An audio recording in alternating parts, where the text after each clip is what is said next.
শুভ অষ্টমী। সকালবেলা স্নান করে একেবারে রেডি হয়ে গেছি নতুন জামা পরে। ভেবেছিলাম একটু মণ্ডপে যাব, কিন্তু দোকানে গিয়ে এত রোদ দেখতে পেয়েছি। মণ্ডপে কেন, বাড়ি থেকে বেরোনোর বিন্দু মাত্র ইচ্ছা নেই। মিনিমাম একটুখানি বেরোতে গেলেও যেন গায়ে জ্বর চলে আসছে। আর আজকে এসেছে কাকার মেয়েরা, কাকা সবাই এসেছে। আর আজকে ওরা ভোর 6টার সময় ঢুকেছে। আর ওদেরকেও বললাম, ওদেরও এই রোদে যাওয়ার পর আর ইচ্ছা করছে না। আর আজকে যেহেতু স্পেশাল লাঞ্চ হবে অষ্টমীতে, তাই এখানে কাম্মা করছে আলুর দম। আর তারপর বাড়িতে দিদাও এসেছে, আর মা এখানে ময়দা মাখছে। যেহেতু আমাদের ভাত বা কিছু খেতে নেই, ময়দা জিনিসই হবে। আর এখানে কাম্মা গ্লুকন্ডি করে দিয়েছে। আর এই গ্লুকন্ডি না অনেক দিন ধরে পড়েই ছিল, ঠিকঠাক মতো খাওয়াই হয়নি।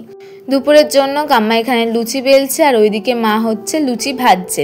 আর লুচিগুলো দেখো কি দারুণ ফুলেছে না, এক একটা যেন পুরো বালিশ হয়েছে। আর এরকম ফুলকো ফুলকো লুচি যেন শুধুই খাওয়া যায় কোনো কিছু ছাড়া।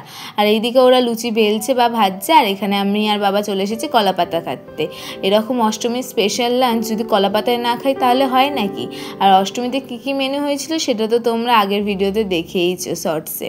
আর কি দারুণ হয়েছিল প্রতিটা রান্না, যেমন হয়েছে ছোলার ডালটা, তেমনই আলুর দম, তেমনই পনিরটা। সবকটা রান্নাই যেন অসাধারণ হয়েছিল।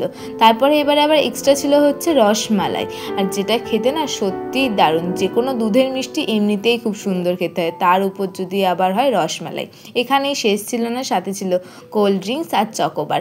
আগে চকোবার অত খেতে ভালো লাগতো না, কিন্তু এখন যেন চকোবার আরও ভালো লাগে খেতে, দারুণ লাগে চকোবারটা খেতে।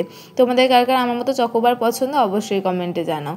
আর বিকেলবেলা কুম্ভকর্ণের মতন একটা ভালো ঘুম দিয়ে রেডি হয়ে নিয়েছি।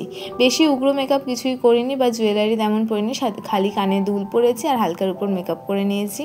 তো তোমরা বলো আমাকে কেমন লাগছে। আর এই লং ফ্রকটা না আমার খুব পছন্দের। তোমরা অবশ্যই কমেন্টে জানাও আজকে আমাকে কীরকম লাগছে অষ্টমীতে।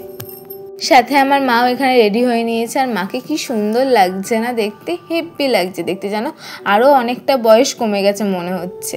আর এখানে মিঠিকে দেখো কি এরকম মুখটা শুকনো শুকনো হয়ে রয়েছে, কারণ ওর জ্বর এসেছে জানো তো। আর ওকে একজন এরকম ভালো করে পোজ দেওয়া শেখাচ্ছে, কিন্তু ওর আর ভালো লাগছে না শরীরটা, যেহেতু অনেকটা শরীরটা খারাপ, ঠান্ডা লেগেছে আগের দিন ঘুরতে যাওয়ার কারণে। তারপর এখানে প্রসাদ দিয়েছিল লুচি আর বোতে।